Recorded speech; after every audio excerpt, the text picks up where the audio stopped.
വയനാട് വെച്ച് നടക്കുന്ന ലാറ 24 പ്രോഗ്രാമിലേക്ക് എന്നെ സംസാരിക്കാൻ ക്ഷണിച്ച ഇതിൻ്റെ സംഘാടകർക്ക് ആദ്യമായി നന്ദി പറഞ്ഞുകൊണ്ട് ഞാൻ എൻ്റെ വിഷയത്തിലേക്ക് കടക്കട്ടെ. തങ്ങൾ മാഹാത്മ്യം, ഇസ്ലാമിലെ ആത്മീയ ചൂഷണത്തിൻ്റെ ചുരുളുകൾ. അതായത് ഈ ഒരു സബ്ജക്റ്റ് ഞാൻ അവതരിപ്പിക്കാൻ വേണ്ടിയിട്ട് ഒരുക്കുന്ന സമയത്ത് ഞാൻ ആദ്യം വിചാരിച്ചൊരു ഹെഡിങ് ഒറിജിനൽ ഡ്യൂപ്ലിക്കേറ്റും ഡ്യൂപ്ലിക്കേറ്റിലെ ഡ്യൂപ്ലിക്കേറ്റും എന്നുമായിരുന്നു. അത് എന്തുകൊണ്ടാണ് അങ്ങനെയെന്ന് എൻ്റെ ഈ പ്രസൻറ്റേഷൻ കഴിയുമ്പോഴേക്കും തീർച്ചയായിട്ടും നിങ്ങൾക്ക് മനസ്സിലാവും. അതായത് ഈ അടുത്ത കാലത്ത് വന്നൊരു പത്ര റിപ്പോർട്ട് നമ്മൾ ഓർക്കുന്നുണ്ടാവും. തങ്ങൾ വിഭാഗത്തിലെ ഒറിജിനലും, അതായത് യഥാർത്ഥ തങ്ങന്മാരും യഥാർത്ഥ തങ്ങന്മാരല്ലാത്തവരെയും തിരിച്ചറിയണമെന്ന് പറഞ്ഞുകൊണ്ട് ഈ അടുത്ത കാലത്ത് ഒരു പത്ര റിപ്പോർട്ട് ഉണ്ടായിരുന്നു, നിങ്ങൾ ഓർക്കുന്നുണ്ടാവും. അതേപോലെ തന്നെ ഈ അടുത്ത കാലത്ത് BJP-യിൽ നിന്ന് കോൺഗ്രസിലേക്ക് കൂറുമാറിയ സന്ദീപ് വാര്യർ ആദ്യം പോയത് എവിടേക്കാണ്? പാണക്കാട് തങ്ങളുടെ തറവാട്ടിലേക്കാണ് ആദ്യം ഓടിപ്പോയത്. എന്തുകൊണ്ട് ഒരു ഹിന്ദു വിഭാഗത്തിൽപ്പെട്ട ഒരു സമുദായ നേതാക്കന്മാരുടെ അടുത്തേക്കോ അല്ലെങ്കിൽ ഒരു ക്രിസ്തീയ വിഭാഗത്തിൽപ്പെട്ട സമുദായ നേതാക്കളുടെ അടുത്തേക്കോ പോയില്ല? ഇവിടെ കൃത്യമായ വോട്ട് ബാങ്ക് രാഷ്ട്രീയത്തിൻ്റെ അവിടെ ന്യൂനപക്ഷ വോട്ടുകൾ നേടിയെടുക്കുന്നതിന് വേണ്ടിയുള്ള കൃത്യമായ മതബോധമുണ്ട്. കാരണം തങ്ങൾ എന്നത് ഇസ്ലാമിലെ ഒരു ബ്രാഹ്മണ്യ വർഗമാണെന്നും അവരെ കൂട്ടുപിടിച്ചാൽ ബാക്കിയുള്ളവരെല്ലാവരും തന്നെ സ്വമേധയാ വോട്ട് ബാങ്ക് പെട്ടിയിൽ വീഴുമെന്ന ആ ഒരു ബോധമാണ് സന്ദീപ് വാര്യരെ പാണക്കാടിൻ്റെ മുറ്റത്തിലേക്ക് ആദ്യം തന്നെ പാർട്ടി വിട്ട ശേഷം ഓടിച്ചത് എന്ന് സാരം.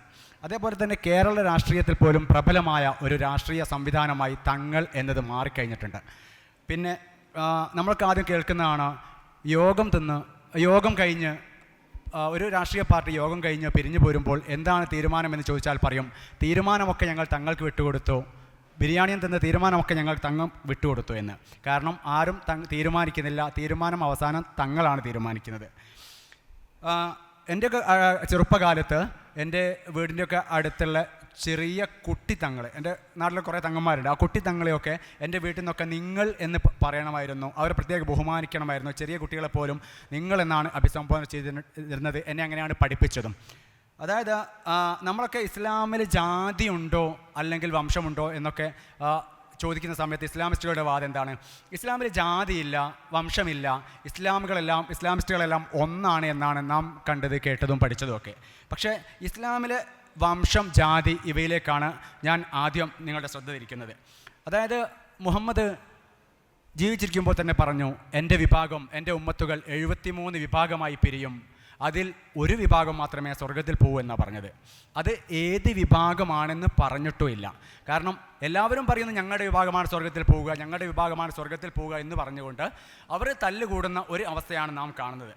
ഇതിൽ നാം മനസ്സിലാക്കേണ്ട ഒരു വലിയ കോമഡി എന്ന് പറഞ്ഞാൽ, അതായത് ലോകത്തിലെ ഏറ്റവും നല്ല ഒരു എൻജിനീയർ ഏറ്റവും നല്ല ഒരു ബിൽഡിങ് പണിയാൻ നിൽക്കുക, ലോകത്തിൽ കിട്ടാവുന്ന ഏറ്റവും നല്ല റോ മെറ്റീരിയലുകൾ കൊണ്ട് ഒരു ബിൽഡിങ് പണിയുകയാണെങ്കിൽ അയാൾ സ്വാഭാവികമായിട്ടും എന്താണ് പറയേണ്ടത്? ഈ ബിൽഡിംഗ് ഒരു കാലത്തും പൊളിഞ്ഞു പോവില്ല, പൊട്ടിപ്പോവില്ല എന്നാണ് പറയേണ്ടത്. പക്ഷേ മുഹമ്മദ് പറഞ്ഞത് എന്താണ്? എൻ്റെ മതം കുറേ കാലം കഴിഞ്ഞാൽ അത് 73 വിഭാഗങ്ങളായിട്ട് ചിന്നിച്ചിതറും എന്നാണ് പറഞ്ഞത്. അപ്പം ഇതിന് മുഹമ്മദിന് തന്നെ അറിയാമായിരുന്നു എൻ്റെ മതത്തിന് എന്തൊക്കെയോ പോരായ്മകളുണ്ട്, കുറേ കാലം കഴിയുമ്പോഴേക്ക് ഈ ഒരു അവസ്ഥയിലേക്ക് വരും എന്ന് മുഹമ്മദിന് തന്നെ അറിയാവുന്നു എന്ന് സാരം. മാത്രമല്ല ഖുർആൻ ലളിതമാണെന്നും ഖുർആനിൽ എല്ലാ സംഗതികൾക്കുമുള്ള ഉത്തരമുണ്ടെന്നും പറഞ്ഞിട്ടുണ്ട്. അപ്പം എന്നിട്ടും ഇത് കുറേ വിഭാഗങ്ങളായിട്ട് ചിഹ്നിച്ചെതറുകയും ഇതിനെല്ലാം ഉത്തരമുണ്ടെന്ന് പറയുകയും ചെയ്യുന്ന ഈ ഖുർആൻ ഫോളോ ചെയ്യുന്നവരാണ് പല വിഭാഗങ്ങളുമായി തിരിയുന്നത്. 4 മദ്ഹബുകളുണ്ട്: ഷാഫി, അനഫി, അംബരി, മാലിക്കി എന്നീ 4 മദ്ഹബുകൾ. ഈ മദ്ഹബുകൾ തന്നെ പരസ്പരം ആശയപരമായിട്ട് പൂർണ്ണമായിട്ടും വ്യത്യാസമുള്ളവരാണ്. അനഫി മദ്ഹബിൽ പട്ടിയിറച്ചി ഹലാലാവുമ്പോൾ ഷാഫി മദ്ഹബിൽ അത് ഹറാമായി മാറുന്നു. അതേപോലെ തന്നെ ലോകത്തിലെ ഇസ്ലാം വിഭാഗം നമ്മൾ എടുക്കുകയാണെങ്കിൽ സുന്നി വിഭാഗം, ഷിയ വിഭാഗം, പ്രധാനപ്പെട്ട 2 വിഭാഗങ്ങളുള്ളത്. അതിൽ സുന്നി വിഭാഗം 85% സുന്നി വിഭാഗമുണ്ട്, 13% ഷിയ വിഭാഗമുണ്ട്. കൂടാതെ സൂഫികൾ, ദർവീഷുകൾ,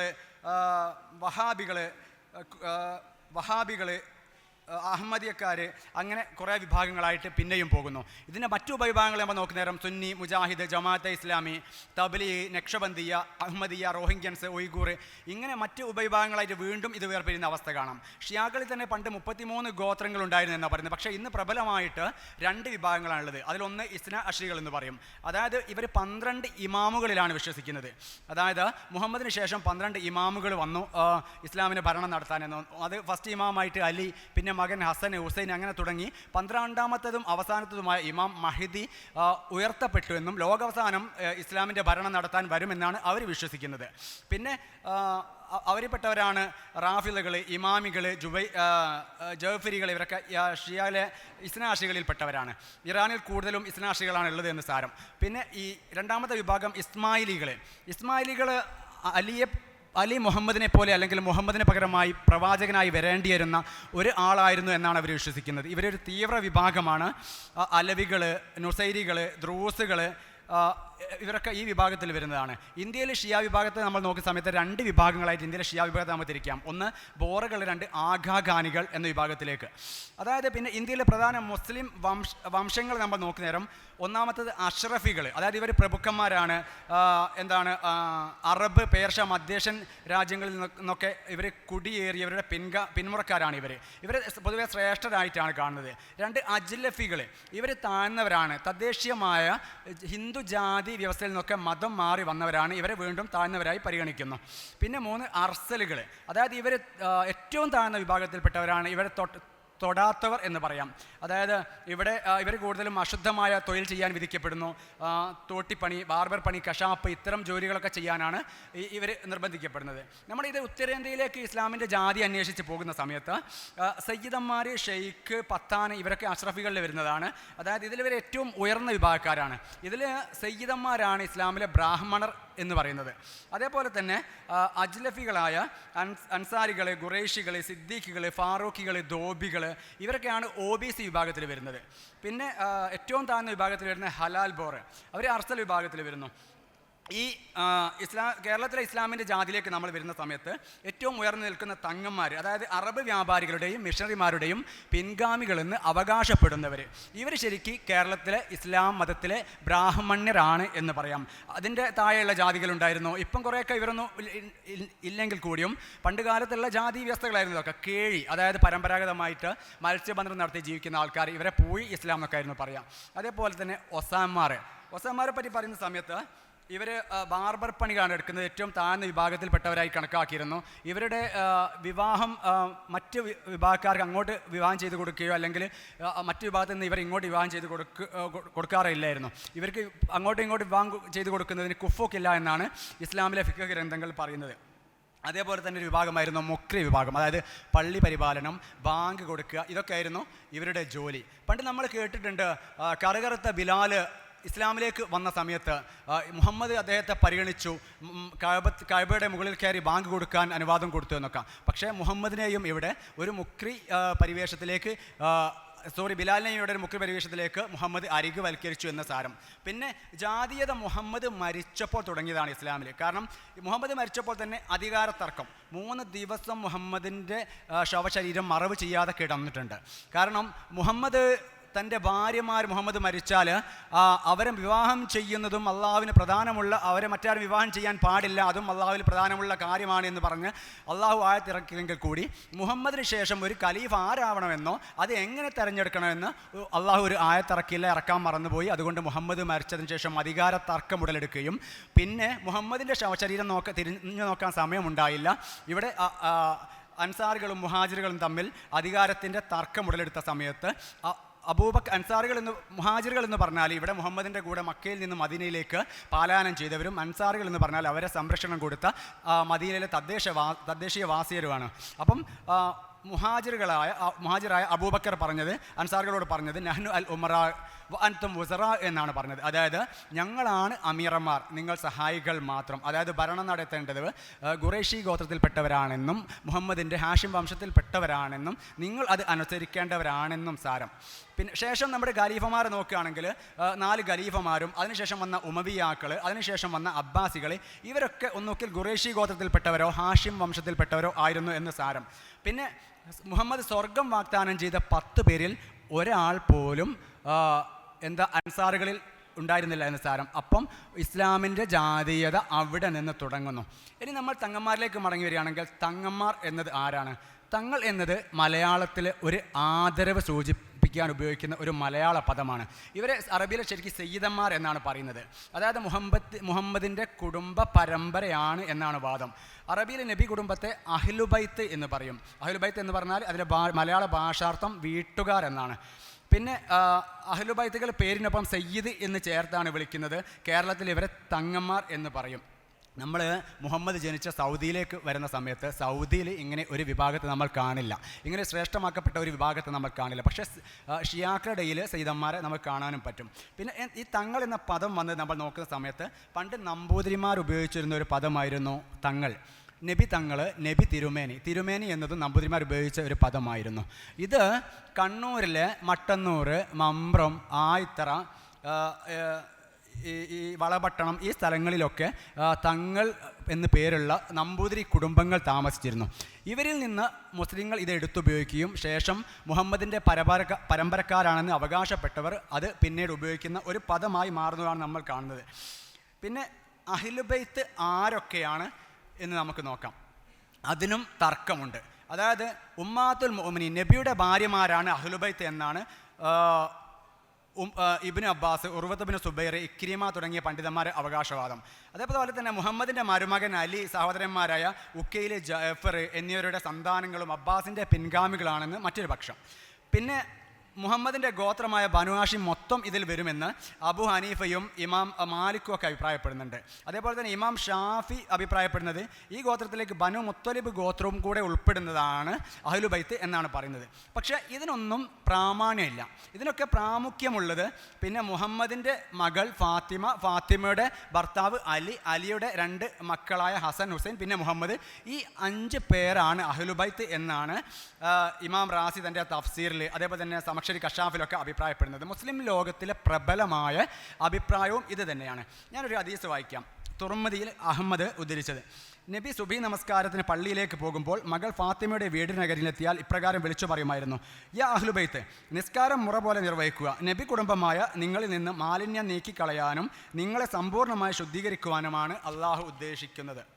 അതേപോലെ മറ്റൊരു ഹദീസ് പറയുന്നു, നബി ഒരിക്കൽ ഒരു പുതപ്പിനുള്ളിലേക്ക് തൻ്റെ മകളായ ഫാത്തിമയെയും മരുമകൻ അലിയെയും അവരുടെ 2 ആൺമക്കളെയും കയറ്റി മൂടിയ ശേഷം പറഞ്ഞു: ഇതെൻ്റെ കുടുംബമാണ്, നിങ്ങളെ ശുദ്ധീകരിക്കാൻ അള്ളാഹു ഉദ്ദേശിച്ചു കഴിഞ്ഞു. ഇതിൽ നിന്ന് നമുക്ക് മനസ്സിലാവുന്നത് മുഹമ്മദും മുഹമ്മദിൻ്റെ മകൾ ഫാത്തിമയും ഫാത്തിമയുടെ ഭർത്താവ് അലിയും 2 പേരക്കുട്ടികളും അടങ്ങുന്നതും അതിൽ വരുന്ന പരമ്പരയുമാണ് അഹ്ലുബൈത്ത് എന്ന് സാരം. പിന്നെ ഇവർക്ക് സക്കാത്ത് കൊടുക്കാൻ പറ്റില്ല. കാരണം സക്കാത്ത് കൊടുക്കേണ്ട ആവശ്യമില്ല. കാരണം മുഹമ്മദിൻ്റെ കാലത്ത് തന്നെ യുദ്ധത്തിൻ്റെ 5/1 ഓഹരി മുഹമ്മദിന് അവകാശപ്പെട്ടതായിരുന്നു. അതുകൊണ്ട് തന്നെ ഇവർക്ക് സക്കാത്ത് കൊടുക്കേണ്ട കാര്യമില്ല. ഏത് കാലത്തായാലും തങ്ങന്മാർക്ക് സക്കാത്ത് കൊടുക്കാൻ കാര്യമില്ല. കാരണം അവർ വിശ്വാസികളെ മനഃപൂർവ്വം പറ്റിച്ച് ജീവിക്കുന്നതുകൊണ്ട് സക്കാത്തിൻ്റെ ആവശ്യമില്ല എന്ന് സാരം. പിന്നെ തങ്ങന്മാരുടെ ആഗമനം നമ്മൾ കേരളത്തിലേക്ക് നോക്കുന്ന സമയത്ത് AD 1500 മുമ്പ് തന്നെ യമനിൽ നിന്ന് ധാരാളം അറബികൾ ഈ മലബാറിൻ്റെയൊക്കെ കേരള തീരത്തൊക്കെ വന്നിട്ടുണ്ടെന്ന് ഇബ്നു ബത്തൂത്തയുടെ യാത്രാവിവരണത്തിലൊക്കെ നമുക്ക് കാണാൻ പറ്റും. 1600 അവസാനവും 1700 തുടക്കത്തിലുമായിട്ട് സയ്യദന്മാരെന്ന് അവകാശപ്പെട്ടുകൊണ്ട് ധാരാളം അറബികൾ മലബാർ തീരത്തേക്ക് കുടിയേറിയിട്ടുണ്ട്, കർണാടകയുടെ ഭാഗത്തേക്ക് വന്നിട്ടുണ്ട്. പക്ഷേ ഇവർ ആരും തന്നെ തങ്ങന്മാരാണെന്നോ മുഹമ്മദിൻ്റെ വിഭാഗത്തിൽപ്പെട്ട ആൾക്കാരാണെന്നതിൽ ഒരു തെളിവുമില്ല. കാരണം 1500 വർഷങ്ങൾക്ക് മുമ്പേ വരെ, അല്ലെങ്കിൽ അഞ്ചാം നൂറ്റാണ്ടിൻ്റെ പകുതി വരെ എത്തിക്കുന്ന മുഹമ്മദിലേക്ക് നീളുന്ന കണ്ണികളെ പൂരിപ്പിക്കാൻ ഇവർക്ക് കഴിഞ്ഞിട്ടില്ല, കഴിയുകയുമില്ല. അങ്ങനെ ഒരു തെളിവുമില്ല എന്ന് സാരം. പിന്നെ ഇതിനു മുമ്പും തന്നെ സമസ്ത പണ്ഡിതന്മാർക്കിടയിൽ തന്നെ തങ്ങന്മാരൊക്കെ ഈ മുഹമ്മദിൻ്റെ പരമ്പരയിലേക്ക് എത്തുന്ന മുഹമ്മദിലേക്ക് എത്തുന്ന പരമ്പരയാണോ എന്ന് തർക്കം ഉണ്ടായിട്ടുണ്ട്. സമസ്ത പണ്ഡിതന്മാർക്കിടയിൽ തർക്കം ഉണ്ടായിട്ടുണ്ട്. അതായത് അലി അഷ്കർ ബാഗവി കാവന്നൂർ എഴുതിയ നബിയും കുടുംബവും എന്ന പുസ്തകത്തിൽ ബുഹാരി കുടുംബവും കൊണ്ടോട്ടി കുടുംബവും എന്ന അധ്യായത്തിൽ 436, 437 പേജിൽ പറയുന്നു, ഈ 2 കുടുംബവും തങ്കന്മാരാണോ എന്ന കാര്യത്തിൽ അന്ന് വലിയ തർക്കങ്ങളും കോലാഹലങ്ങളും നടന്നിരുന്നു. പഴയ കാലത്ത് അവരുടെ സയ്യിദ് പട്ടത്തെപ്പറ്റി അന്നത്തെ തലയെടുപ്പുള്ള ഉലമാക്കളോട് ഫത്വ വരെ ആവശ്യപ്പെട്ടിരുന്നുവെന്ന് പഴമക്കാർ പറഞ്ഞു കേട്ടിട്ടുണ്ട്. അതായത് കേരളത്തിൽ ആദ്യം വന്നത് കൊണ്ടോട്ടിൽ മറവ് ചെയ്യപ്പെട്ട സയ്യിദ് ജലാലുദ്ദീൻ മുഹമ്മദ് അൽ വഖ്ദ് എന്ന വലിയ സീദിക്കോയ തങ്ങളാണ് എന്നാണ് വിശ്വസിക്കപ്പെടുന്നത്. ഇയാൾ 1701 യമനിലെ ഹലറമാദ് എന്ന തെരീം എന്ന സ്ഥലത്ത് നിന്ന് ആദ്യം ഗുജറാത്തിലെ സൂറത്ത് എന്ന സ്ഥലത്തേക്ക് വരികയും അവിടെ നിന്ന് മലബാർ തീരത്തിലേക്ക് കുടിയേറുകയും ചെയ്തു എന്ന് സാരം. തുടർന്ന് 1700-കളിലും 1800-കളിലൊക്കെ സയ്യിദന്മാരെന്ന് അവകാശപ്പെട്ടുകൊണ്ട് Arabia, Yemen, Egypt, Iran, Iraq, Afghanistan എന്നിവയിൽ നിന്നൊക്കെ ധാരാളം അറബികൾ മലബാറിലേക്കും കർണാടകത്തിലേക്കും വന്നിട്ടുണ്ട്. കാരണം സാമൂതിരി വംശം ഇവിടെ എല്ലാ ജനങ്ങളെയും ഒന്നായിട്ട് ജീവിക്കാൻ അനുവദിക്കുക എന്ന ഒരു പ്രചരണം യമനിലും അറേബ്യയിലൊക്കെ പരന്നതിനാലും പിന്നെ ഇവിടുത്തെ മനോഹരമായ ഭൂപ്രകൃതി കൊണ്ടും അതേപോലെ തന്നെ അവിടെ നടന്ന ആഭ്യന്തര സംഘർഷങ്ങളൊക്കെ കാരണമാണ് ഇങ്ങനെ ഈ കൂടുതൽ ആൾക്കാർ ഇവിടേക്ക് വരാനുള്ള കാരണം. ഇവിടെ വന്ന് മലബാറിലേക്ക് വന്ന് തങ്ങന്മാരെന്ന് അവകാശപ്പെട്ട് വന്ന അറബികൾ ഇവിടുത്തെ നായർ സ്ത്രീകളെയാണ് കൂടുതലും വിവാഹം ചെയ്തത്. അതേപോലെ കർണാടകയിലേക്ക് പോയവർ അവിടുത്തെ കൊങ്ങിണി സ്ത്രീകളെ വിവാഹം ചെയ്തു. അതായത് ഞാൻ പറഞ്ഞു വന്നത് ഈ സ്ത്രീ പാരമ്പര്യത്തിലൂടെ മുഹമ്മദിൻ്റെ മകൾ സ്ത്രീ പാരമ്പര്യത്തിലൂടെയാണ് തങ്ങൾ വിഭാഗം എന്ന് അവകാശപ്പെടുന്നുണ്ടെങ്കിൽ കേരളത്തിലെ തങ്ങന്മാർ തീർച്ചയായിട്ടും നായന്മാരാണ് എന്ന് സാരം. പിന്നെ തങ്ങന്മാരിലെ ഗോത്രങ്ങളെ നമ്മൾ ഖബീലകൾ എന്നാണ് പറയുന്നത്. 40ഓളം ഗോത്രങ്ങളുണ്ട്. ഒന്ന് ഹലറമികൾ, ഇവർക്കാണ് പ്രാമുഖ്യം. ഇവർ യമനിലെ ഹലറമാത്ത് എന്ന സ്ഥലത്ത് തെരീമിൽ നിന്ന് വന്നവരാണ്. 2 ബുഹാരികൾ, റഷ്യയിലെ ബുഹാറയിൽ നിന്ന് വന്നവരാണ്. 3 ജിഫ്രികൾ എന്ന് പറഞ്ഞാൽ 1700-ന്റെ തുടക്കത്തിൽ കൊയിലാണ്ടി തീരത്ത് കപ്പലിറങ്ങിയ സയ്യിദ് ഷെയ്ഖ് ജിഫ്രി തങ്ങളുടെ അനന്തര പരമ്പര എന്നാണ് പറയുന്നത്. പിന്നെ ഹൈദ്രൂസ്, ബാഖവി, അതേപോലെ തന്നെ ജമലുല്ലൈലി, ഷഹാബുദ്ദീൻ, ബാ അലവി, സക്കാഫ്, ജീലാനി, മഖ്ദൂം, ഇങ്ങനെ പോകുന്ന ഇവരെ പരമ്പര. അങ്ങനെ 40ഓളം പരമ്പരകളുണ്ട്. കേരളത്തിൽ ഇവർ കൂടുതലും ഹുസൈനി പാരമ്പര്യക്കാരാണെന്നാണ് അവകാശപ്പെടുന്നത്. പിന്നെ നമ്മൾ ഇവരുടെ ജീവിത രീതി നോക്കുന്ന സമയത്ത് മറ്റുള്ള മുസ്ലിങ്ങളിൽ നിന്ന് അനുവർത്തിക്കേണ്ടി വരുന്ന ജീവിത നിയമങ്ങളും ഒക്കെ ഇവരിൽ നിന്ന് തീർത്തും വ്യത്യസ്തമാണ്. ഇവരുടെ പേര് തുടങ്ങുക സയ്യിദ് എന്ന് പറഞ്ഞുകൊണ്ടാണ്. സ്ത്രീകളുടെ പേര് തുടങ്ങുന്ന സയ്യിദത്ത് അല്ലെങ്കിൽ ബീവി എന്ന് പറഞ്ഞുകൊണ്ടാണ്. അതേപോലെ തന്നെ സാധാരണ മുസ്ലിം സ്ത്രീകൾ അങ്ങോട്ട് തങ്ങൾ കുടുംബത്തിലെ പുരുഷന്മാരെ വിവാഹം അന്വേഷിച്ച് പോയില്ല. പക്ഷേ അവിടുത്തെ പുരുഷന്മാർ പുറത്തുനിന്ന് വിവാഹം കഴിക്കും. തങ്ങൾ വിഭാഗത്തിലെ സ്ത്രീകൾ അതേപോലെ തന്നെ പുറത്തേക്കുള്ളവരുമായിട്ട് വിവാഹം നടത്തുന്നില്ല എന്ന് സാരം.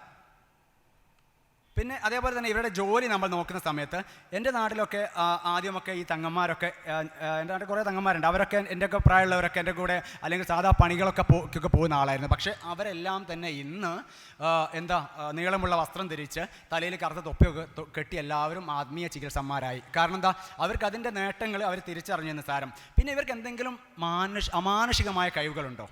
അത് നമ്മൾ ചർച്ച ചെയ്യുന്ന സമയത്ത് മാനുഷികമായ എന്തെങ്കിലും കഴിവുകൾ ഇവർക്ക് മറ്റുള്ളവരിൽ നിന്ന് അധികമുണ്ടോ എന്നാണ് ഇവർക്ക് നമ്മൾ നോക്കേണ്ടത്. കാരണം ഇവരേതെങ്കിലും സാമൂഹിക കായിക രംഗങ്ങളിൽ നിന്ന് മറ്റുള്ളവരിൽ നിന്ന് ശോഭിച്ചതായിട്ടോ അങ്ങനെ പേരെടുത്തതായിട്ടോ നിങ്ങൾക്ക് കേരളത്തിൽ ഏതെങ്കിലും ഒരു തങ്ങളെ കാണിച്ചു തരാൻ പറ്റുമോ? അതല്ല, ഏതെങ്കിലും നല്ലൊരു ഡോക്ടർ അല്ലെങ്കിൽ ഒരു എഞ്ചിനീയർ അല്ലെങ്കിൽ ഒരു സയൻറ്റിസ്റ്റ് ഇവരാരെങ്കിലും തങ്ങൾ വിഭാഗത്തിൽ നിന്ന് ഉയർന്നു വന്നതായിട്ട് നിങ്ങൾക്ക് കാണിച്ചു തരാൻ പറ്റുമോ? അപൂർവമില്ല എന്നൊന്നല്ല ഞാൻ പറയുന്നത്. എങ്കിൽ കൂടിയും അതായത് മികച്ചൊരു സോഷ്യൽ സ്കില്ലോ ഒരു തൊഴിൽ പരിജ്ഞാനമോ മറ്റുള്ളവരെക്കാളും ഒന്നും ഉയർന്ന് ഇവർക്ക് ഇല്ല എന്ന് സാരം. മുൻകാലങ്ങളിലൊക്കെ ഇവർക്ക് സമൂഹത്തിൽ മുസ്ലിങ്ങൾ തൊഴിൽ കൊടുക്കില്ലായിരുന്നു. കാരണം ഇത് മുഹമ്മദിൻ്റെ പരമ്പര ആയതുകൊണ്ട് ഇവർക്ക് മറ്റ് തൊഴിൽ കൊടുക്കുന്നത് പാപമാണെന്ന് കരുതി തൊഴിൽ കൊടുക്കില്ല. അതുകൊണ്ട് തന്നെ ഇവർക്ക് മറ്റ് തൊഴിലുകളെടുത്ത് ജീവിക്കാൻ കഴിയില്ലായിരുന്നു. പിന്നെ വിദ്യാഭ്യാസപരമായിട്ടും ഇവർ പിന്നോട്ടായിരുന്നു. കാരണം ഇവർക്ക് മദ്രസ വിദ്യാഭ്യാസമോ അല്ലെങ്കിൽ അതുമായിട്ട് അനുബന്ധമുള്ള ഉയർന്ന വിദ്യാഭ്യാസമോ മാത്രമേ ഇവർക്ക് നേടാൻ പറ്റിയിട്ടുണ്ടായിരുന്നുള്ളൂ. പിന്നെ ഇവരുടെ കുലത്തൊഴിൽ എന്ന് പറയുന്നത് ഇസ്മിൻ്റെ പണിയാണ്. നിങ്ങൾ ഇസ്ലാം വിശ്വാസികളായ ആൾക്കാർ ഇവിടെ ഉണ്ടെങ്കിൽ അവർക്ക് മനസ്സിലാവും ഇസ്മിൻ്റെ പണി. അതുപോലെ സെഹിർ, മാരണം, അതായത് കൂടോത്രം ഒഴിപ്പിക്കുക, പിന്നെ വെള്ളവും നൂലും മന്ത്രിച്ച് കിട്ടുക, പ്ലേറ്റുകളിൽ ഖുർആൻ വചനങ്ങൾ എഴുതി രോഗശാന്തിക്കായിട്ട് കൊടുക്കുക, ഇതൊക്കെ ആയിരുന്നു ഇവരുടെ തൊഴിലുകൾ. ഞാനൊക്കെ എൻ്റെ ചെറുപ്പകാലത്ത് ഞാനൊരു എന്നും രോഗബാധിതനായ ഒരു ഗ്രഹണി ബാധിച്ച ഒരു കുട്ടിയെ പോലെയായിരുന്നു. പിന്നെ അന്ന് ഒരുപക്ഷെ ഡോക്ടറൊന്നും അടുത്തൊക്കെ ഒന്നും അല്ലായിരുന്നു എന്നെയൊന്നും, എൻ്റെ ഉമ്മയോ അല്ലെങ്കിൽ ഉപ്പയൊന്നും. കാരണം എല്ലാവരും വീട്ടിലെ മുസ്ലിം ഫാമിലിപ്പെട്ട ആൾക്കാരാണ്, ഭയങ്കര സുന്നി വിശ്വാസികളാണ്. പെട്ടെന്ന് ഈ തങ്ങന്മാരുടെ അടുത്തൊക്കെ അല്ലെങ്കിൽ വീട്ടിൻ്റെ അടുത്തൊരു മൊല്ലാക്ക എന്ന് പറയുന്ന ഒരാളുടെ പ്ലേറ്റ് എഴുതിയിട്ട് ഖുർആൻ വചനങ്ങളിൽ എഴുതിയിട്ട് അത് എഴുതിയിട്ടായിരുന്നു രോഗശാന്തിക്കായിട്ട് തരിക. ഞാൻ ഒരുപാട് അത് കുടിച്ച ഒരു ആളാണ്. അതേപോലെ തന്നെ SSLCക്ക് ഞാൻ പഠിക്കുന്ന സമയത്ത് എന്നെ ഏറ്റവും കൂടുതൽ ഉയർന്ന മാർക്ക് കിട്ടാൻ വേണ്ടിയിട്ട് എൻ്റെ വീടിനടുത്ത് ഒരു തങ്ങളെ വീട്ടിലേക്ക് കൊണ്ടുപോവുകയും അദ്ദേഹത്തിൻ്റെ ചികിത്സ കാരണം കുറേ ഖുർആൻ വചനങ്ങളൊക്കെ എഴുതിയത് വെള്ളത്തിൽ മുക്കിയിട്ട് അതുകൊണ്ട് കുളിക്കുകയൊക്കെ ചെയ്ത് ഞാനും അന്ന് വിശ്വസിച്ചിരുന്നത് ആ വർഷം എനിക്ക് ഏറ്റവും ഉയർന്ന മാർക്ക് കിട്ടി. പിന്നെ SSLCക്ക് ഫസ്റ്റ് ക്ലാസ് ഉയർന്ന മാർക്ക് കിട്ടി പാസ്സായി. പക്ഷേ അതേ വർഷം തന്നെയായിരുന്നു എനിക്ക് ഈ ചികിത്സ നടത്തിയ തങ്ങളുടെ മകന് SSLCക്ക് പരീക്ഷ എഴുതി അദ്ദേഹം പരാജയപ്പെട്ടു. ആ മകൻ പരാജയപ്പെട്ടു. അപ്പോൾ എനിക്ക് കത്തിയിട്ടുണ്ടെങ്കിൽ കൂടി എനിക്ക് ഇതൊരു ബോധം മനസ്സിൽ വന്നിട്ടില്ലായിരുന്നു. പിന്നെ ഇപ്പോഴത്തെ തങ്ങന്മാരുടെ ജോലി എന്ന് പറഞ്ഞാൽ നമുക്കറിയാം, ഉദ്ഘാടനം, കുറ്റിയടി, അതേപോലെ ആണ്ട് നേർച്ച, ഇതൊക്കെയാണ്. അതായത് ജനങ്ങൾ അങ്ങോട്ട് ചെന്നിട്ട് ഇവർക്ക് വേണ്ടിയ പണം വാരിക്കോരി കൊടുക്കുക ചെയ്യുക. ഒരു വീട് ഉണ്ടാക്കുകയാണെങ്കിൽ ആ വീടിന് വേണ്ടിയ കല്ലൊരാൾ സ്പോൺസർ ചെയ്യും, ആ വീടിന് വേണ്ടിയ മരം ഒരാൾ സ്പോൺസർ ചെയ്യും, മതിലൊരാൾ സ്പോൺസർ ചെയ്യും, ഗേറ്റ് ഒരാൾ സ്പോൺസർ ചെയ്യും. കാരണം എല്ലാവരും അങ്ങോട്ട് ചെന്നിട്ട് ഇവർക്ക് ചെയ്തു കൊടുക്കുമെന്ന് സാരം. അതായത് തങ്ങന്മാർ, പുരോഹിതന്മാർ, പൂജാരികൾ ഇവരൊക്കെ തന്നെ സാധാരണക്കാരുടെ ചിലവിൽ സുഭിക്ഷമായിട്ട് കഴിഞ്ഞു പോകുന്നവരാണ്. ഒരു പക്ഷേ വിരളം രാഷ്ട്രീയക്കാരും അങ്ങനെ തന്നെ നമുക്ക് പറയാം. പിന്നെ കുത്തറാത്തീബ്, ഞങ്ങൾക്ക് നാട്ടിലുള്ളൊരു പരിപാടിയാണ് കുത്തറാത്തീബ്. നിങ്ങൾക്ക് അറിയോ എന്ന് എനിക്കറിയില്ല. അതായത് കുത്തറാത്തീബ് എന്ന് പറഞ്ഞാൽ ഒരു രാത്രിയിൽ ഒരു 10 മണിക്കാവുന്ന സമയത്ത് റിഫായി തങ്ങളുടെ പേരിൽ, ഞങ്ങളവിടെ റിഫായി തങ്ങളുടെ പേരിലാണ് ചെല്ലുന്നത്, കുറേ സമയം ദിക്റ് ചൊല്ലിയിട്ട് പിന്നെ രാവിൻ്റെ കുറേ അങ്ങോട്ട് കടന്നു പോകുന്ന സമയത്ത് കുറേ ആൾക്കാർ സ്വന്തം കത്തി കയ്യിലെടുത്ത് സ്വന്തം ശരീരം വരികയും മുറുക്കുകയും ഒക്കെ ചെയ്തുകൊണ്ട് ഇവർ ആഭാസങ്ങൾ കാണിക്കുന്ന, ചെറിയ കുട്ടികളുടെ മുമ്പിൽ പോലും വെച്ച് ആഭാസങ്ങൾ കാണിക്കുന്ന ഒരു പരിപാടിയാണ് കുത്തറാത്തീബ് എന്ന് പറയാം. ഞാൻ ഫേസ്ബുക്കിൽ കഴിഞ്ഞ തവണ അതിനു മുമ്പിൽ തവണയൊക്കെ ഇവരെ നിരന്തരം വെല്ലുവിളിക്കും ഫേസ്ബുക്കിൽ എഴുതിക്കൊണ്ട്. കാരണം ആ കത്തി ഒന്നോക്കിൽ ഞാൻ തരുന്ന കത്തി കൊണ്ട് ഞാൻ പറയും പോലെ കുത്തുക, അല്ലെങ്കിൽ എൻ്റെ കയ്യിൽ കത്തി അതിന് ഞാനൊന്ന് കുത്തട്ടെ. പക്ഷേ ഇതുവരെ അവർ വെല്ലുവിളി ഏറ്റെടുത്തില്ല. കാരണം അതുപോലെ തന്നെ കാണുന്നതാണ് ഹിന്ദു സമുദായത്തിനിടയിലൊക്കെ ഒരു ഹിസ്റ്റീരിയ പോലെ വെളിച്ചപ്പാട് നെറ്റിൽ വിട്ടുന്നൊക്കെ മറ്റു മതക്കാരിൽ നമ്മൾ കാണുന്നതാണ് എന്ന് സാരം. പിന്നെ അതേപോലത്തെ തന്നെ എൻ്റെ നാട്ടിൽ പള്ളിയിൽ പോവാത്തൊരു തങ്ങളുണ്ടായിരുന്നു. അയാളാണ് ഇപ്പോൾ അവിടെ അറിയപ്പെട്ട മരിച്ചു കഴിഞ്ഞു. അയാൾ മരിച്ചു കഴിഞ്ഞതിന് ശേഷം അദ്ദേഹത്തെ തന്നെ ഒരു മുറ്റത്തൊരു പള്ളി ഉണ്ടാക്കിയിട്ട് അവിടെ മറവ് ചെയ്യും. അവിടെ ഏറ്റവും നല്ല ജാറമാക്കി മാറ്റി ഇപ്പം ആത്മീയപരമായിട്ട് സന്ദർശനമൊക്കെ നടത്തി പണം ഉണ്ടാക്കുന്ന ഒരു സംഭവമാക്കി അത് മാറ്റി. അതേപോലെ ഇവർ നിസ്കരിക്കലില്ലായിരുന്നു. പക്ഷേ നിസ്കരിക്കാത്തതിൻ്റെ കാരണം ചില തങ്ങന്മാർ നിസ്കരിക്കില്ല, ചില ഔലിയാക്കൾ നിസ്കരിക്കില്ല. ഞങ്ങളുടെ തൊട്ടടുത്താണ് സി എം മടവൂർ. നിങ്ങൾ കേട്ടിട്ടുണ്ടാവും സി എം മടവൂരിൻ്റെ കറാമത്തുകളൊക്കെ പല മുസ്ലിംമാരും പറയുന്നത്. കാരണം ഇവർ നിസ്കരിക്കാത്തതിൻ്റെ കാരണം പറയുന്നത് എന്താ പറഞ്ഞാൽ ഇവർക്ക് 40 ശരീരം ഉണ്ടാവും. അപ്പം ഒരു ശരീരമാണ് ഇവിടെ നിസ്കരിക്കാതെ നിൽക്കുന്നത്, മറ്റേ ശരീരം മക്കത്ത് നിസ്കരിക്കുന്നുണ്ടാവും. ഒരു ശരീരം മസ്ജിദുൽ ഹറമെന്നോ മസ്ജിദുൽ അക്സയിൽ നിന്നോ മസ്ജിദുൽ നബവിയിൽ നിന്നൊക്കെ നിസ്കരിക്കുന്നുണ്ടാവും. ഒരു ശരീരമാണ് ഇവിടെ ഉള്ളതെന്ന് അവകാശപ്പെടുക. പക്ഷേ അവരോട് തന്നെ നിങ്ങളുടെ ഈ ശരീരം, ഇവിടെ ഉള്ള ശരീരത്തെ ഞങ്ങൾ ഒന്ന് റൂമിൻ്റെ ഉള്ളിൽ വെച്ച് പൂട്ടിയിട്ടെ, എന്നിട്ട് നിങ്ങളുടെ മറ്റേ ശരീരം പോയി ഭക്ഷണം കഴിച്ചോട്ടെ എന്ന് പറഞ്ഞാൽ ഒരു ദിവസം പൂട്ടിയിട്ട് പറഞ്ഞാൽ അവർ സമ്മതിക്കോ? ഇല്ല. അതാണ് അവരുടെ കറാമത്ത് എന്ന് സാരം. പിന്നെ ഇവരുടെ തെറ്റുകൾ മറച്ചു വെക്കണം എന്നാണ് പറയുന്നത്. അതായത് സുന്നി മുസ്ലിംമാരും മറ്റ് മുസ്ലിംമാരൊക്കെ വയത് പറയുന്നത് നിങ്ങൾ കേട്ടിട്ടുണ്ടാവും. ഇവർ ചെയ്യുന്ന തെറ്റുകളൊക്കെ മറച്ചു വെക്കണം. കാരണം ഇവർ അവഹേളിക്കാനും മധ്യത്തിലൊന്നും അവഹേളിക്കാൻ പാടില്ല. ഷിയാക്കൾ പറയുന്നത് ഇവർ മഅ്സൂം എന്നാണ് പറയുന്നത്. കാരണം ഇവർ പാപമുക്തരാണ്, അഥവാ പാപം ചെയ്താലും ഇവർ പാപമുക്തരാണെന്ന് ഷിയാക്കളുടെ വിശ്വാസം. പിന്നെ ഇവർ മഹാന്മാരെ കാണാനുള്ള കാരണം ഉടായിപ്പ് നമ്പർ 1 ഒരു ഹദീസ്. തുർമുദി അഹമ്മദ്, യാ അയ്യുഹന്നാസ് ഇന്നി ഖദറതു ഫീക്കും മായിൻ അഹൽതും ബിഹി ലം തദിലു കിതാബുല്ലാഹി വ ഇത്രത്തി അഹ്ലു ബൈത്തി. ഞാൻ നിങ്ങളിലേക്ക് 2 കാര്യം ഇട്ടേച്ചു പോകുന്നു, അത് നിങ്ങൾ മുറുകെ പിടിച്ചാൽ നിങ്ങൾ പിഴച്ചു പോവുകയില്ല. ഒന്നെൻ്റെ കുടുംബവും മറ്റൊന്ന് അള്ളാഹിൻ്റെ കിതാബുമാണ് മുഹമ്മദ് പറഞ്ഞത്. മറ്റൊരു ഹദീസ് മുസ്ലിമിൽ ഉദ്ധരിച്ചത്, ഉദക്കിറുക്കുമുല്ലാഹു ഫി അഹ്ലി ബൈത്തി, എൻ്റെ കുടുംബത്തിൻ്റെ കാര്യത്തിൽ ഞാൻ നിങ്ങളെ അള്ളാഹുവിനെയാണ് ഓർമ്മപ്പെടുത്തുന്നത്. അതായത് മുഹമ്മദിൻ്റെ കുടുംബത്തിന് കിട്ടാനുള്ള അവകാശങ്ങളും കുടുംബത്തോട് ചെയ്യാനുള്ള ബാധ്യതകളൊന്നും നിങ്ങൾ മറന്നു പോകരുത്. അതൊക്കെ എന്തായാലും ചെയ്യണം. അതായത് യുദ്ധം മുതൽ 5/1 കൊടുക്കണം, ഇങ്ങനെ. പക്ഷേ ഇവിടെയൊക്കെ അന്നത്തെ മുഹമ്മദിൻ്റെ കുടുംബമാണ് പറഞ്ഞതെന്ന് ഏതൊരു ആൾക്കും മനസ്സിലാവും. പക്ഷേ എന്നാൽ അത് പറഞ്ഞതുകൊണ്ടാണ് 1400 വർഷം കഴിഞ്ഞിട്ട് ഇന്നും അതിൻ്റെ പരമ്പരകൾ എന്ന് അവകാശപ്പെടുന്നവർ ഇവരെയും ഇങ്ങനെ കാണണമെന്ന് അവകാശപ്പെടുന്നതും അതിൽ വിശ്വാസികളായ ആൾക്കാർ വീണു പോകുന്നതും. പിന്നെ സ്വന്തം കുടുംബമാണ് മുഹമ്മദിന് പ്രാധാന്യം. അതായത് ഉടായിപ്പ് നമ്പർ 2. അതായത് മുഹമ്മദ് ഒരു പണിക്കും പോയിട്ടില്ല. മുഹമ്മദിന് 12 ഭാര്യമാരുണ്ടായിരുന്നു, മക്കളുണ്ടായിരുന്നു, അസംഖ്യം അടിമസ്ത്രീകളുണ്ടായിരുന്നു.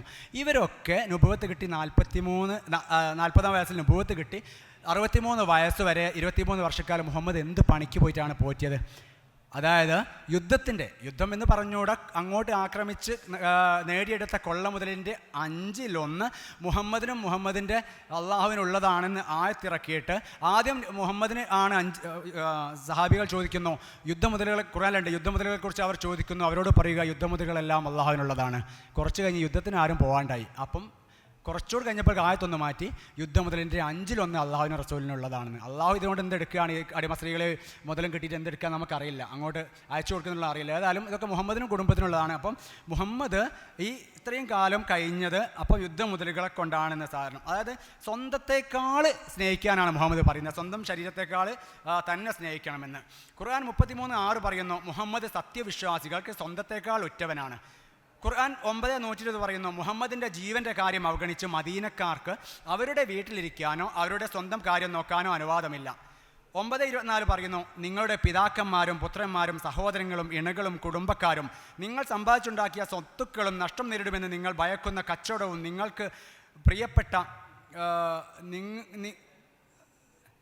നിങ്ങൾക്കേറെ പ്രിയപ്പെട്ട പാർപ്പിടങ്ങളുമാണ് മുഹമ്മദിനേക്കാളും അള്ളാഹുവിനേക്കാളും പ്രിയപ്പെട്ടതെങ്കിൽ അള്ളാഹു അവരെ നരകത്തിൽ കടത്തും, കഠിനമായി ശിക്ഷിക്കും. ഒരു കാലത്ത് ഉമർ പറഞ്ഞു, മുഹമ്മദിനോട് പറഞ്ഞു, നബിയെ എന്നെ കഴിഞ്ഞാൽ പിന്നെ ഏറ്റവും കൂടുതൽ ഇഷ്ടപ്പെടുന്നത് നിങ്ങളാണ്. അപ്പം മുഹമ്മദ് തിരുത്തി, അതുപോരാ, നിന്നെക്കാളും എന്നെ ഇഷ്ടപ്പെടണം എന്നാണ് മുഹമ്മദ് പറയുന്നത്. അത് പണ്ടൊരു കഥ ഉണ്ട്, രാജാവിന് ഭയങ്കരമായിട്ട് ഇടിമിന്നൽ പേടിയായിരുന്നു. അപ്പോൾ ഇടിമിന്നൽ പേടിയായ സമയത്ത് രാജാവ് എന്ത് ചെയ്യും, ഇടിമിന്നലിൻ്റെ ഒരു അന്തരീക്ഷമൊക്കെ വരുമ്പോഴേക്ക് രാജാവ് പ്രജകളൊക്കെ വിളിച്ചിട്ട് ചോദിക്കും, നിങ്ങൾക്ക് ഇടിമിന്നൽ പേടിയുണ്ടോ? ഇല്ല എന്ന് പറയും. അപ്പോൾ ഇല്ലെങ്കിൽ നിങ്ങൾക്ക് പേടി, അതുകൊണ്ട് എൻ്റെ ചുറ്റും നിന്നോളി എന്ന് പറയും. സംഭവം രാജാവിനാണ് ഇവിടെ പേടി, പക്ഷേ ചുറ്റും നിർത്തുന്നു എന്ന് സാരം. അതേപോലെ തന്നെ ഉഹുദ് യുദ്ധം നടക്കുന്ന സമയത്ത് ഉഹുദ് യുദ്ധത്തിൽ ബദർ യുദ്ധത്തിലൊന്നും സ്ത്രീകളെ പിടിച്ചെടുത്തിട്ടില്ലേ, പക്ഷേ ഉഹുദ് യുദ്ധത്തിലേക്ക് എത്തിയ സമയത്ത് സ്ത്രീകളെ പിടിച്ചെടുക്കാൻ തുടങ്ങി. ആരുടെ വാളാലാണോ അവരുടെ ഭർത്താക്കന്മാരെയും പിതാക്കന്മാരെയും വെട്ടിവീഴ്ത്തുന്നത് അവർക്കുള്ളതാണ് ആ സ്ത്രീകൾ എന്നൊരു ആശയം മുഹമ്മദ് മുന്നോട്ട് വെച്ചപ്പോഴേക്ക് ഉഹുദ് യുദ്ധത്തിൻ്റെ പരസ്പരം ഏറ്റുമുട്ടുന്ന സമയത്ത് ഒരു സൈന്യത്തെ മുഴുവൻ മുസ്ലിങ്ങൾ നേരിടുകയും അതോടുകൂടി യുദ്ധം കഴിഞ്ഞു എന്ന് കരുതിയിട്ട് അവർ സ്ത്രീകളെ പിടിക്കാൻ ഓടി. അപ്പോഴേക്ക് അടുത്ത സൈന്യം വന്ന് ഇവരൊരു കോലത്തിലാക്കി, പരുവത്തിലാക്കി. മുഹമ്മദിന് മാരകമായ പരിക്ക് പറ്റി, പല്ല് വരെ പോയി. മുഹമ്മദ് മരിക്കും എന്ന് ആയപ്പോൾ മുഹമ്മദ് പെട്ടെന്ന് നടപെടുത്തിട്ട് ആരാണ് എന്നെ രക്ഷിക്കുന്നത്, അവർക്ക് സ്വർഗമുണ്ട്.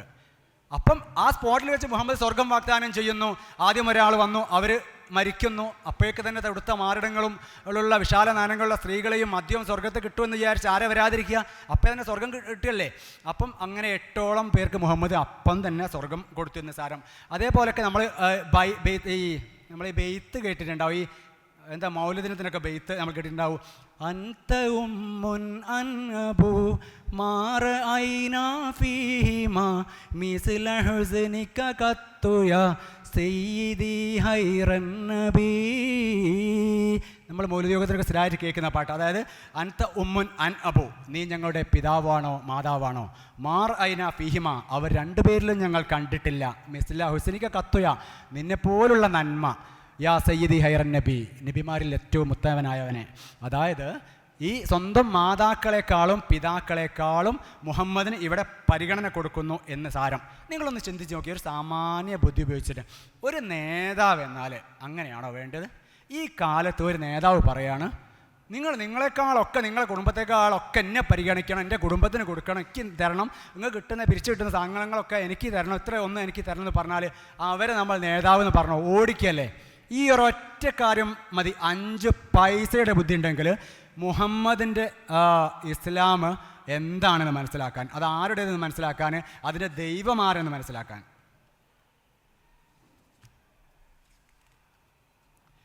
പിന്നെ ഇനി സ്ത്രീയുടെ പരമ്പര ഇസ്ലാം അംഗീകരിക്കുന്നുണ്ടോ എന്നാണ് നമ്മൾ നോക്കുന്നത്. അതായത് ഇസ്ലാമിസ്റ്റുകളുടെ വാദം എന്താണെന്ന് പറഞ്ഞാൽ, ഫാത്തിമയിലൂടെയാണ്, മുഹമ്മദിൻ്റെ മകൾ ഫാത്തിമയിലൂടെ അവർക്കുണ്ടായ മകൾ ഹസൻ ഹുസൈൻ എന്നീ മക്കളിലൂടെയാണ് ഇസ്ലാമിൻ്റെ പരമ്പര വന്നത് എന്നാണ് സാരം. അതായത് സ്ത്രീ പരമ്പര ഒരിക്കലും ഇസ്ലാം അംഗീകരിക്കുന്നില്ല. അങ്ങനെയാണ് ഞാൻ നേരത്തെ പറഞ്ഞ പോലെ അംഗീകരിക്കുന്നുണ്ടെങ്കിൽ ഇവിടുത്തെ തങ്ങന്മാരൊക്കെ നായന്മാരാണ്. അതായത് സ്ത്രീകൾക്ക് ഇവിടെ സ്വത്തവകാശമില്ല, സ്വതന്ത്രമായ അഭിപ്രായം പറയാനുള്ള അവകാശമില്ല, അവർ കൃഷിയിടങ്ങളാണ്, അവർക്ക് ഭരണത്തിൽ പങ്കാളിത്തമില്ല, അതായത് സ്വന്തമായി സ്വത്ത്, അതായത് ഇബ്നു, അതായത് ഒരു മക്കളെയൊക്കെ നമ്മൾ പേരിടുന്ന സമയത്ത് വാപ്പയുടെ പേര് കൂട്ടിയിട്ട് ഇബ്നു എന്ന് കൂട്ടിയിട്ട് ഇടുക, അതായത് സ്ത്രീകളുടെ പേര് കൂട്ടിയിട്ട് ഇടില്ല. അതേപോലെ തന്നെ ഒരു ആളെ മരിച്ചാൽ അദ്ദേഹത്തിൻ്റെ ഒരു മകൻ്റെ മകളുണ്ട്, മകൻ്റെ മകനുണ്ട്, മകളുടെ മകനുണ്ട്. അപ്പം അദ്ദേഹത്തിൻ്റെ സ്വത്ത് മകൻ്റെ മകനാണ് പോവുക, മകളുടെ മകന് കിട്ടില്ല എന്ന് സാരം. അത് അവിടെയും പെൺതാവായി അംഗീകരിക്കുന്നില്ല. ഞാനൊരു ഹദീസ് വായിക്കാം. മനിദ ഇല ഗൈരി അബീഹി വഹുവ യഹ്ലമു അന്നഹു ഗൈറു അബീഹി ഫൽ ജന്നത്ത് അലൈഹി ഹറാമൻ. നബി പറഞ്ഞു, തൻ്റെ പിതാവിലേക്കല്ലാതെ മറ്റൊന്നിലേക്ക് ഒരാൾ ചേർത്ത് പറഞ്ഞാൽ അയാളുടെ മേൽ സ്വർഗം നിഷിദ്ധമാണ്.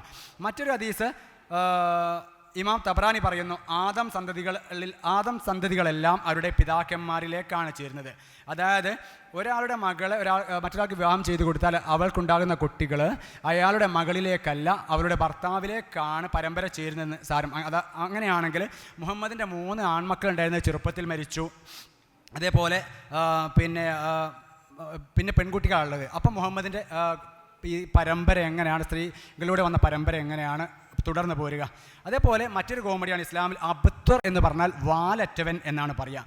അതായത് ഖുറൈശി പ്രമാണിമാരിലൊരായിരുന്ന ആസിബിന് വാദൽ എന്നൊരു മക്കയിലൊരു പ്രമാണി മുഹമ്മദിൻ്റെ 3 മക്കളും ചെറുപ്പത്തിൽ തന്നെ മരിച്ചു പോയ സമയത്ത്, 3 ആൺമക്കളും ചെറുപ്പത്തിൽ തന്നെ പോയ സമയത്ത് കളിയാക്കാനായിട്ട് കൊണ്ട് വാലറ്റവൻ, കുറ്റിയറ്റവൻ എന്ന അർത്ഥത്തിൽ അബ്ത്വർ എന്ന് പറഞ്ഞു. പകരം അള്ളാഹു 108-ാമത്തെ സൂറത്ത് ആയത്തിറക്കുകയാണ്, 108-ാമത്തെ കൗസർ എന്ന സൂറത്ത് ഇറക്കുന്നത്. ഞാനൊക്കെ ചെറുപ്പത്തിൽ മുന്നേ നിസ്കരിക്കുന്ന സമയത്ത് നിസ്കാരം പെട്ടെന്നൊന്ന് തീർന്ന് കിട്ടാൻ വേണ്ടിയിട്ട് എന്തായിരുന്നു പറയുക, ഈ സൂറത്തായിരുന്നു പെട്ടെന്ന് ഓതുക. ഇന്ന അഴുത്തൈനാക്കൽ കൗസർ വസല്ലി റബ്ബിക്കാൻ വൻഹർ ഇന്ന ഷാനി അഖൗല. ഈ സൂറത്ത് നിസ്കാരം കഴിഞ്ഞ് പെട്ടെന്ന് ഓടണമല്ലോ ഇങ്ങോട്ട് കളിക്കാനൊക്കെ പോകാൻ.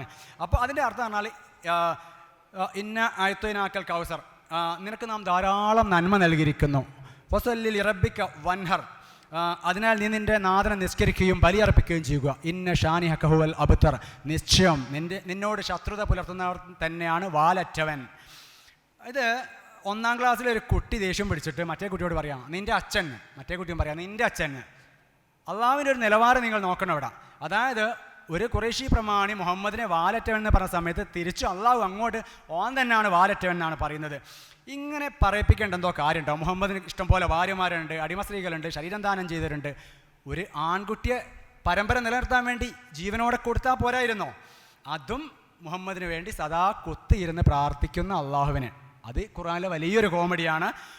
അതായത് 33-56 സൂറത്ത് വായിച്ചറിയാം. ഇന്നല്ലാഹ വ മലായികതുഹു യുസല്ലൂന അലൻ നബി യാ അയ്യുഹല്ലദീന സല്ലു അലൈഹി വസല്ലിമു തസ്ലീമ. അതായത് അള്ളാഹുവും മലക്കളും മുഹമ്മദിന് വേണ്ടി പ്രാർത്ഥിക്കുന്നു, മുഹമ്മദിൻ്റെ കാരുണ്യത്തിന് വേണ്ടി പ്രാർത്ഥിക്കുന്നു, നിങ്ങളും പ്രാർത്ഥിക്കുക. ഇവിടെ 3 ചോദ്യം പ്രസക്തമാണ്. 1, അള്ളാഹു ആരോടാണ് പ്രാർത്ഥിക്കുന്നത്? 2, ഇത്രയും കാലമായിട്ടും അള്ളാഹു മുഹമ്മദിന് കാരുണ്യം കൊടുത്തില്ലേ? 3, ഈ കാരുണ്യം മൊത്തം അള്ളാഹിൻ്റെ കയ്യിലല്ലേ ഉള്ളത്, ബാക്കി ആർക്കും കൊടുക്കാൻ ഇങ്ങനെ നിങ്ങൾ കൊടുത്തോന്ന് പറയേണ്ട കാര്യമില്ലല്ലോ, അതങ്ങോട്ട് കൊടുത്താൽ പോരെ. അത് കൊടുത്തില്ല. ഇതിൻ്റെ വർത്ത കോമഡി മറ്റൊരു കോൺട്രഡിക്ഷൻ കൂടിയുണ്ട് ഖുർആനിൽ. ഇതിന് ഓപ്പോസിറ്റായിട്ട് വരുന്നൊരു വചനമാണ് 25:31. എല്ലാ പ്രവാചകന്മാർക്കും കുറ്റവാളികളായ ചില ശത്രുക്കളെ നാം ഒരുക്കിയിരിക്കുന്നു. 6:112 പറയുന്നു, ഓരോ പ്രവാചകനും മനുഷ്യരിലും ജിന്നുകളിലും പെട്ട പിശാചുക്കളെ നാം ശത്രുക്കളാക്കിയിട്ടുണ്ട്. ഇതിനെ നമ്മൾ പറയുക 2 തലയും കത്തിച്ച് നടുവ് പിടിക്കുകയാണ്, കുത്തിത്തിരിപ്പ്. രണ്ടും അള്ളാഹു തന്നെയാണ് പറയുന്നത്. എന്നിട്ടും മുഹമ്മദിന് കാരുണ്യം കൊടുത്തോ എന്നാണ് ഏറ്റവും വലിയ തമാശ കേട്ടോ. അതായത് മുഹമ്മദിൻ്റെ പിതാവ് മുഹമ്മദ് ജനിക്കുന്നതിന് മുന്നേ തന്നെ മരിച്ചു. മുഹമ്മദിൻ്റെ മാതാവ് മുഹമ്മദ് ജനിച്ച് 6 വർഷം കഴിയുമ്പോഴേക്ക് മരിച്ചു. മുഹമ്മദിൻ്റെ പിതാമഹനായ മുഹമ്മദിൻ്റെ മാതാവും പിതാവും മരിച്ചതിന് ശേഷമുള്ള സംരക്ഷകനായ അബ്ദുൽ മുത്തലിബ് മുഹമ്മദ് മരിച്ചു 8 വർഷം കഴിഞ്ഞ് മരിച്ചു. അതിനുശേഷം മുഹമ്മദ് അനാഥനാണ്. പിന്നെ മുഹമ്മദിൻ്റെ ആൺമക്കൾ എല്ലാവരും ചെറുപ്പത്തിൽ മരിച്ചു. പിന്നെ മുഹമ്മദിന് വിഷം കൊടുത്തിട്ട് ഒരു ജൂത സ്ത്രീ വിഷം കൊടുത്ത് ആട്ടിറച്ചിൽ വിഷം കൊടുത്ത് കൊന്നു. ഈ ആട്ടിറച്ചിൽ വിഷം കൊടുത്തിട്ടുണ്ട് എന്ന് എല്ലാ വഹിയും മുഹമ്മദിനെ അറിയിച്ചു കൊടുക്കുന്ന ജിബ്രീൽ മുഖാന്തരം അള്ളാഹു ഇത് അറിയിച്ചു കൊടുത്തിട്ടില്ല. പിന്നെ 63-ാമത്തെ വയസ്സിൽ മുഹമ്മദിന് അള്ളാഹു അങ്ങ് മേലോട്ടെടുത്ത്. ഇവിടെ പ്രശ്നം എന്ന് പറഞ്ഞാൽ 50-ാമത്തെ വയസ്സിന് ശേഷം മുഹമ്മദ് വിവാഹത്തിൻ്റെ പരമ്പര നടക്കുകയും അടിമ സ്ത്രീകളെയും മറ്റും ശരീരം ദാനം ചെയ്തവരൊക്കെ കിട്ടിയിട്ട് ഇത്രയും സ്ത്രീകളുണ്ടായിട്ട് ഒന്ന് അർമാദിക്കാനുള്ളൊരു കാലം 13 വർഷമാണ് മുഹമ്മദിന് കൊടുത്തത്. അവിടെയും കാരുണ്യം കാണിച്ചില്ല. മാത്രമല്ല മുഹമ്മദ് മരിച്ച് 3 ദിവസം കഴിഞ്ഞിട്ടാണ് മറവ് ചെയ്തത്. പുഴ വരിക്കാൻ തുടങ്ങിയപ്പോഴേക്ക് മുഹമ്മദ് പഠിപ്പിച്ചിട്ടുണ്ട്. എങ്ങനെ അറിയോ? ഒരാൾ മരിച്ചു കഴിഞ്ഞാൽ ഉടനെ തന്നെ മറവ് ചെയ്യണമെന്ന്. കാരണം അധികാര തർക്കം മൂത്ത് ബാക്കിയുള്ളവർ മുഹമ്മദിനോടെ മറന്നുപോയി, അവർ അധികാര തർക്കത്തിൽ കടന്നു സാരം. അതേപോലെ തന്നെ എനിക്കൊക്കെ ഒരു സമാധാനം ഉണ്ടെന്ന് അറിയോ, ഞാനൊക്കെ ഇങ്ങനെ ഇസ്ലാമിനെതിരെ ഇങ്ങനെ പറഞ്ഞു നടക്കുന്നതുകൊണ്ട് ഒരു പക്ഷേ ബിരിയാണി കൊടുത്താലോ സ്വർഗം ഉണ്ടെങ്കിലോ ഞാൻ നരകത്ത് പോകും. കാരണം എന്തായാലും. പക്ഷേ എനിക്കൊരു കാര്യം ഉറപ്പാണ്, എൻ്റെ മാതാവും പിതാവും ഭയങ്കര വിശ്വാസികളാണ്, അവരെന്തായാലും ഉണ്ടേ സ്വർഗത്ത് പോകും.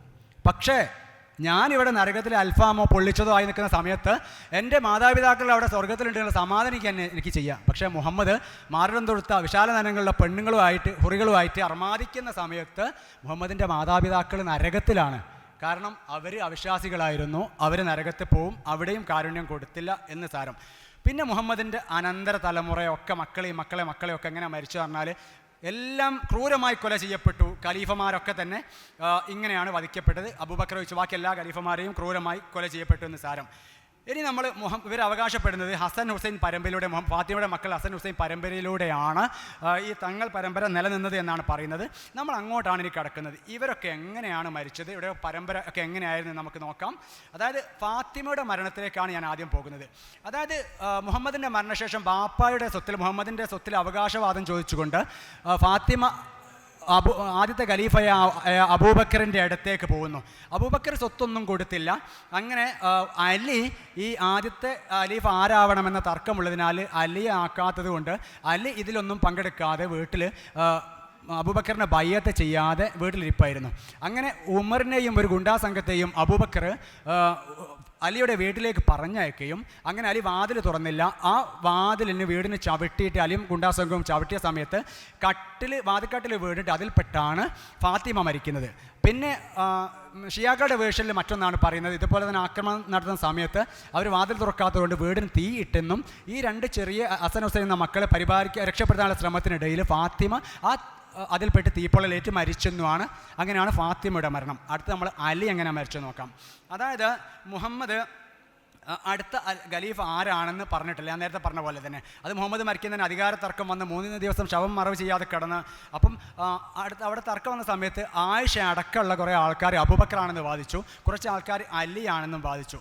പക്ഷേ അങ്ങനെ അബൂബക്കറാണ് ഈ ഖലീഫായി, ഒന്നാമത്തെ ഖലീഫയായി വരുന്നത്.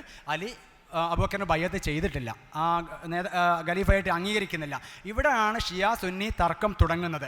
പിന്നെ അങ്ങോട്ട് തുടങ്ങി അലിക്കെതിരെ എന്താണ് ഈ ആയിഷയുടെ കൂടെയുള്ള ആൾക്കാർ, പ്രത്യേകിച്ച് തൽഹത്ത് സുബൈർ എന്നിവരുടെ നേതൃത്വത്തിൽ ആയിഷയുടെ മുന്നിൽ നിർത്തിക്കൊണ്ട് ഇറാഖിലെ കൂഫയിൽ വെച്ചിട്ട് ഒരു യുദ്ധം പ്രഖ്യാപിക്കുകയാണ്, യുദ്ധം നടത്തുകയാണ്. ജമൽ യുദ്ധം എന്ന് പറയും. അതായത് മുഹമ്മദിൻ്റെ ഭാര്യ ആയിഷ ഒട്ടകപ്പുറത്തേറി ഇതിൽ പോയത് കൊണ്ടാണ് ജമൽ യുദ്ധം എന്ന് പേര് വരുന്നത്.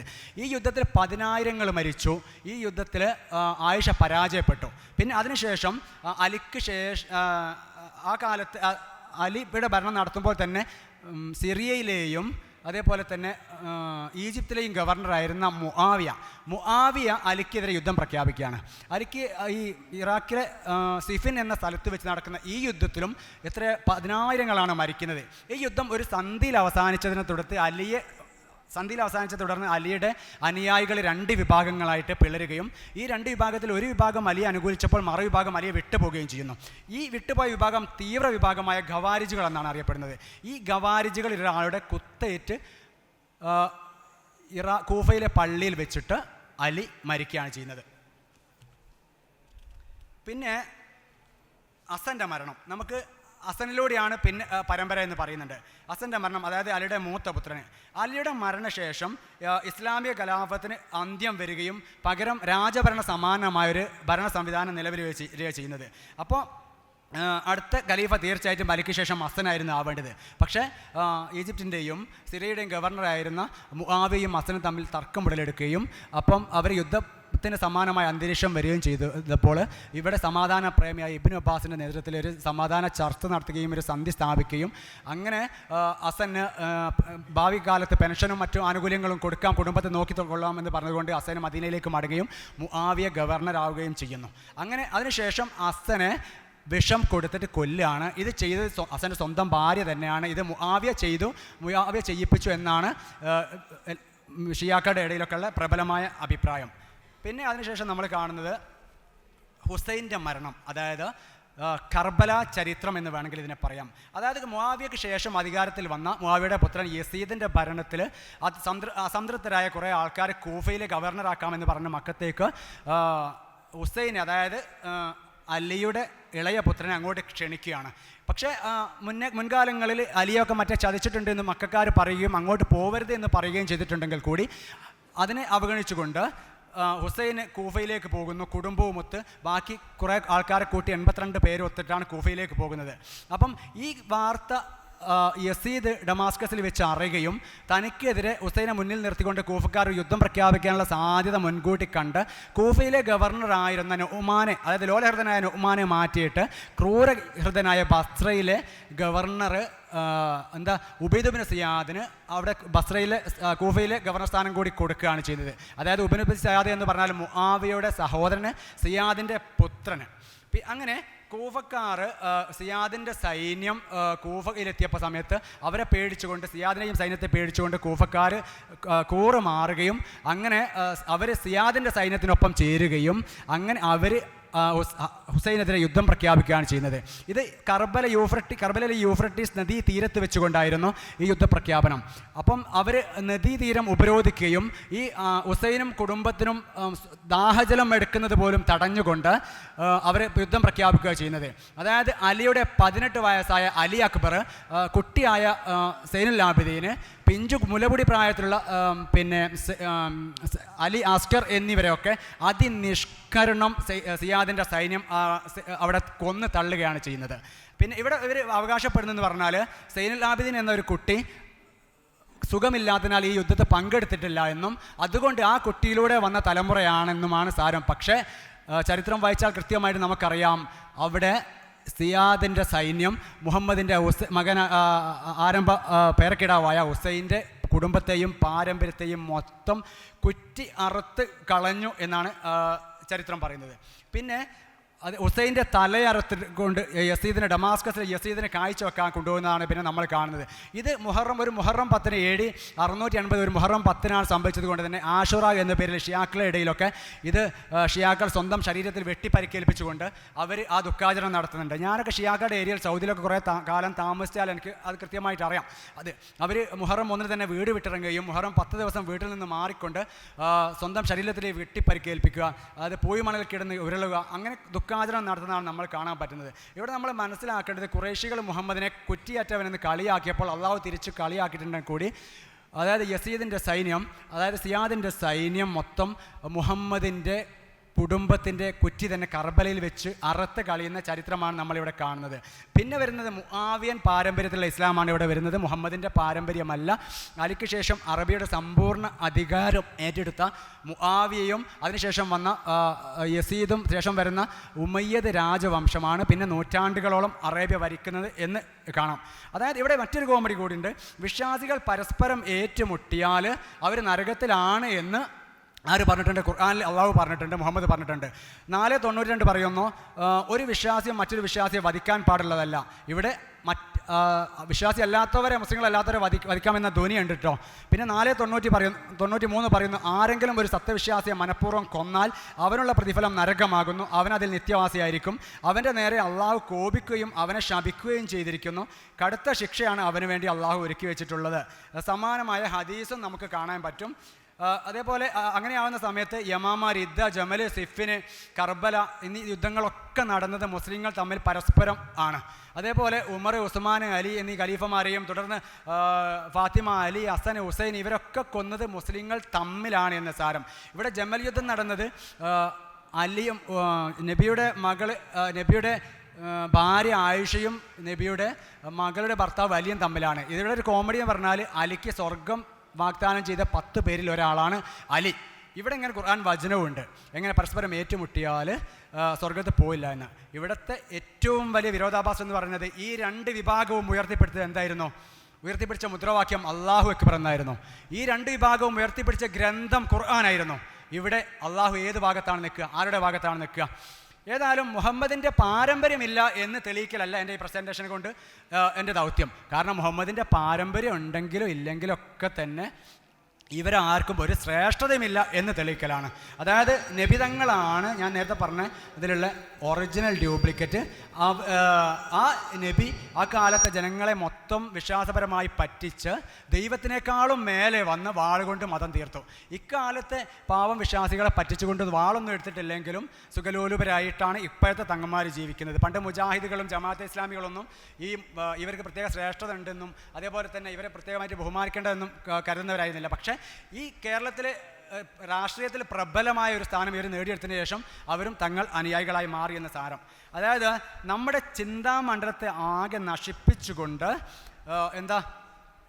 നമ്മുടെ ചിന്താമണ്ഡലത്തെ മൊത്തം നശിപ്പിച്ചിട്ട് കൊണ്ടാണ് ഇവർ കപട ആത്മീയതയും അതേപോലെ തന്നെ എല്ലാ കറാമത്തുകളും വിളിച്ചു പറയുന്നത്. ഇവരെ ഈ സംഭവങ്ങൾ നമ്മൾ തിരിച്ചറിയണമെന്നും ഇവർക്ക് മറ്റുള്ളവരിൽ നിന്ന് ഒരു ശ്രേഷ്ഠതയുമില്ലെന്നും അതുപോലെ തന്നെ ഇവർ ഒരു രീതിയിലും വിമർശനത്തിന് അതീതരല്ലെന്നും നിങ്ങൾ മനസ്സിലാക്കണമെന്നും പറഞ്ഞുകൊണ്ട് എൻ്റെ സംസാരം ഞാൻ നിർത്തട്ടെ. നന്ദി, നമസ്കാരം.